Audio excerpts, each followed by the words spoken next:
بابا ویني هغه څنګه ورزو پښتنه کو چې د تمنګ سکړی او د سکړی درازي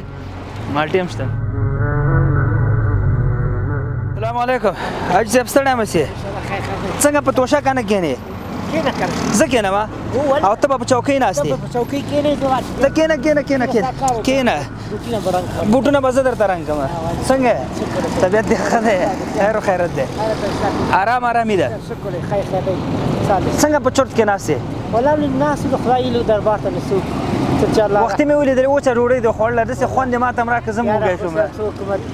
مګر کور کوم شي مشه د سیبو مال نه غرمه د ډوډۍ خوړلې نه تراکه خلاص دي نه ته تو تدید د خیرات هغه یو پښیرات د خلاص هغه د غرمه ډوډۍ خوړل مالټر د سپینه کوم خوري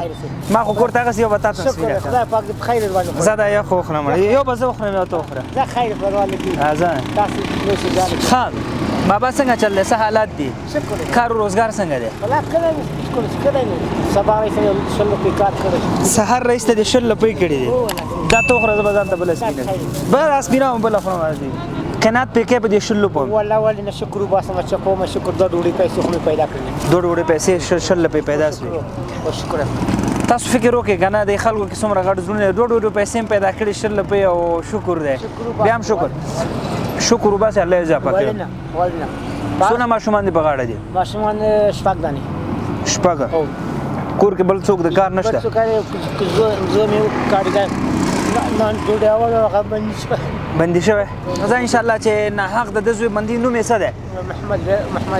محمد زمین پلار نوم یې څه دی محمد زمین ولد غلام صدیق کوم ځای کې بندي دی دغه په بادام باغ کې دی یوه محکمه والا شی ده که چېرته محمد زمین د غلام صدیق زوی نه حقه بندي محمد رامین د پلار نوم یې غلام صدیق محمد رامین د پلار نوم غلام صدیق په بادام باغ کې بندي دی که چېرته بې ګناه نه یې کړې یو محکمه یې سوې ده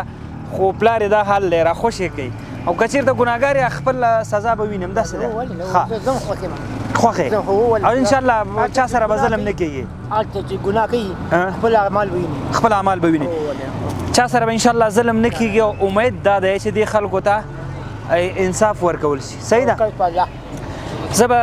کاکا ته نن د شلو په کار کړی بوجې وړه 100 روپۍ دي ولا نه پوهېږم ولې نه پوهېږي هغه نه خبر نه یې ولا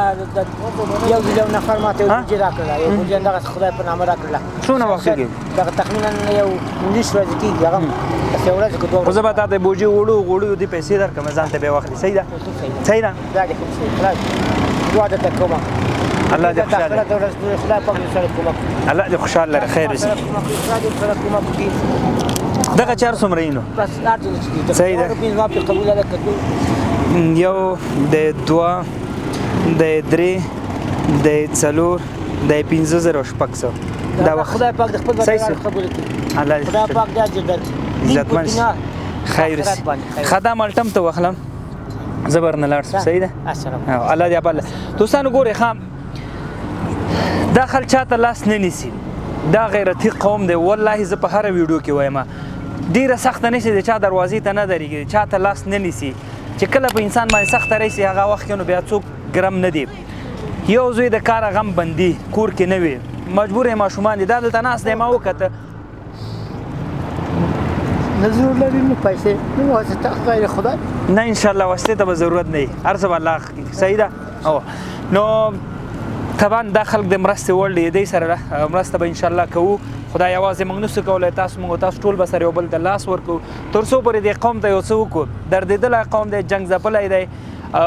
داسې کور نشته چې د هغه کور غم دروازه یو طرف نه ټکېدلې نه وي الله دې په موږ رحم وکړي وټساپ نمبر ستا او آنلاین مرستو لپاره لینکونه سته ژمې لپاره یو کورنۍ ته موږ $90 انتخاب کړي د راځئ موږ سره شئ ویډیو سره شریکه کړئ